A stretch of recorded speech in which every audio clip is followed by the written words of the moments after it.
ድንገተኛ ፍርሃት ወይም ፓኒክ አታክ ዲስኦርደር ይህንን ያውቃሉ? ጤና ይስጥልን፣ ሶዞዎች ነን። ልባችሁ በኃይል መምታት፣ ትንፋሽ ማጠር ወይም ለሞት ነው የሚል ከፍተኛ ፍርሃት በድንገት ተሰምቷችሁ ያውቃል?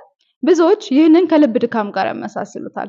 ነገር ግን ይህ የፓኒክ አታክ ወይም ድንገተኛ ፍርሃት ምልክት ሊሆን ይችላል። ከፍተኛ የልብ ትርታ፣ ማላብና መንቀጥቀጥ፣ መታፈን ወይም የትንፋሽ ማጠር፣ የደረት ህመምና ማዞር እንዲሁም ራስን መሳት ድንገተኛ ፍርሃት ወይም ፓኒክ አታክ በሚኖርበት ጊዜ የሚታዩ ምልክቶች ናቸው። የፓኒክ ችግር የምንለውም ጥቃቱ ካለፈ በኋላ በድጋሚ መቼ ይከሰት ይሆን ብለው ቢያንስ ለ1 ወር ሲጨነቁ ወይንም ጥቃቱን ለመሸሽ ሲባል ባህሪውን ሲቀይሩ ነው።